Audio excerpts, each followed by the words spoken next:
Hi guys, how are you today? Okay, so okay, I have to turn this around. I think I have to turn it. Yeah, this way is a lot better actually, because this way I'm not, like, my head is not cut off. It doesn't really matter, but hopefully you guys can hear me. I don't want to be too loud. So right now I'm breaking down the tension in my arm, my left arms, with a fork, so I can get something for you guys. Try not to be annoyed by the stairs because they're supposed to stare.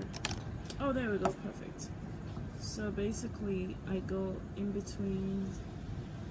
These are the places that a lot of people don't know need massaging, especially if you're a writer. Like,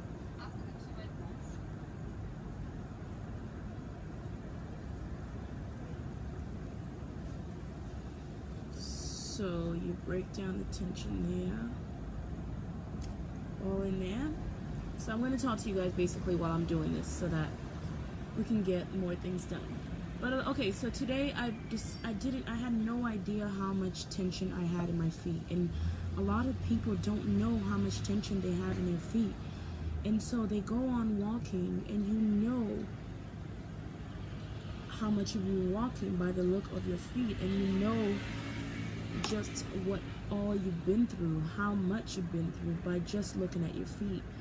Especially if you haven't even massaged them, if you haven't went, like a lot of massage therapists and going to massage places, they only massage like the top layer.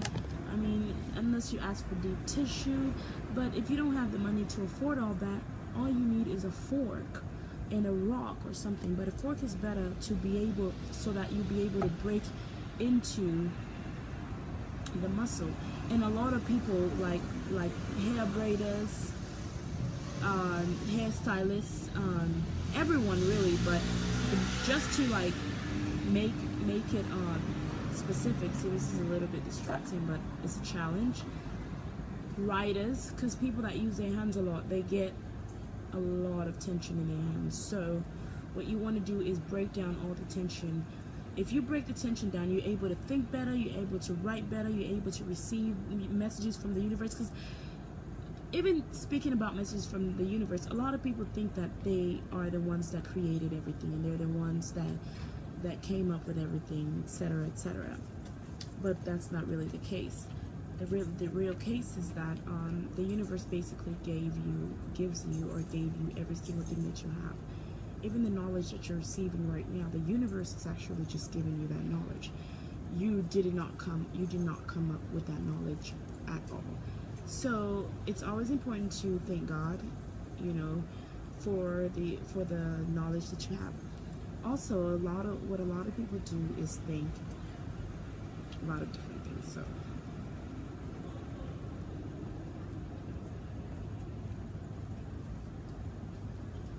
So yeah, just to get a little deeper into this, what a lot of people don't know is that is the choice that they have, and the choice. First thing I want to say, choice is not something that. Choice is a I would say state of mind, but it's not. It's a gift that is given to you for a limited amount of time. It is not unlimited, believe me, because everything that you do and everything that you're destined to do is going to happen according to God's will, not according to your will. For those of you who believe in God, but it is God's will, and I can't say anything other than that. The God that created the universe, because I don't give the universe credit, but I give God, who created the universe, credit. But there are people in the universe that, the universe works with God. It's like a body. But anyways, so there is a lot of people that actually think that they came up with all these things on their own when they really did not, and it was given. So all credit is given to where credit is due, which is God, Jesus, the God of Abraham, God of Jacob, God of Isaac, and we must not forget that. And we must not even be ashamed or afraid to speak about him because of what people may think or because of people's lack of knowledge. because we do not go down to those that do not know. Meaning, like in the scriptures, it says, do not argue with a fool, or else you will become a fool yourself. So you have to be able to be a good listener to know if someone is foolish or if they're not. So it also says in the Bible, be quick to listen and slow to speak. When you're quick to listen and slow to speak, you're able to observe, first of all, who the hell you're talking to. And then when you know who you're talking to, you know better what to say next. But if you don't know who the hell you're talking to, you're just running your mouth, you might end up telling all your business to someone that's trying to fight or work against you. So listen carefully, and not just to words, but to actions. Listen to the way this person is talking or walking, or the spirit that's behind or that sits in between this person. So that's one thing to do. And it's like I was saying something that I totally forgot, but sharing is caring. You can't be stingy and accept God or the universe to bring back, to give you anything. You can't be someone that doesn't give. You have to give in every way. If the spirit tells you to give all your money, you have to. If the spirit tells you, you know, do this or do that, you have to do it. I mean, I know that having to do it sounds bad. So if you feel a force in your energy making you do a certain thing, maybe you should not, or maybe you should think about it, or maybe you should try and see and test out if it's right or wrong. Like one thing I did in my life is test out the voice of God. Like if I hear the voice of God, I'll do something. My spirit, and the voice is not just a voice that you hear, it's also something that you feel inside of you, like your intuition. The voice of God is your intuition speaking to you and telling you what to do and what not to do. So that's a part of it. Or you hear something in your head, or you hear something, you know, the voice of God is it can be in many different ways. He speaks in different ways. He speaks with action is the most important thing, not just with words.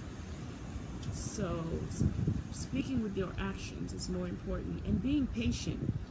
Okay, for those of you that are going into the industry, or that would like to go into the industry, or that would like that fear going into the industry, or fear being artists, or fear being stars, well, you have to face your fears. What you want to do is lack no fear in your heart, and only the God of Abraham, God of Jacob, God of Isaac, Jesus Christ, who is God, Lord, our Father, our Savior, is the one that removes this fear. You cannot remove this fear on your own. Like my fear of dogs, I rebuke that fear. I do not have fear of dogs. I believe they probably fear me, but I pray that they don't have fear of me, but they would respect and honor and not eat me alive. So anyways, wherever I was, practice makes perfect. So half of the things that I said, I'll just probably read through it, and then listen through it, and then carry on from there, like get any ideas or anything that I didn't finish.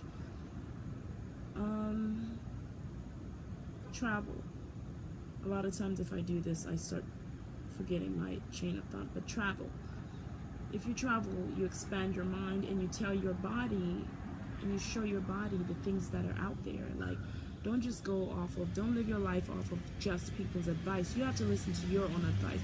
You have to learn how to listen to yourself, because there'll come a time where there won't be anyone, and you'll be by yourself, and then who else do you have left to listen to except for God, who is in you, speaking through you, because He is the inspiration that is behind the human body that is you. Everything that happened to you is a part of the story that He wrote. Is the story that He wrote for you to live the life that you live. He is the writer of the author of your book, which is your life. Give Him back your testimony. He gave it to you, now give it back to Him, so He can give you treasure, and He can wipe away your tears. But if you don't cry to God, to Jesus, or if you don't cry or give Him your testimony, how do you expect Him to give you what He has left for you, which is joy? Stay tuned for my next channel, and I'll tell you more. Subscribe if you feel like it. According to God's will, you will. Toodles. Oh, I'm having tea, by the way.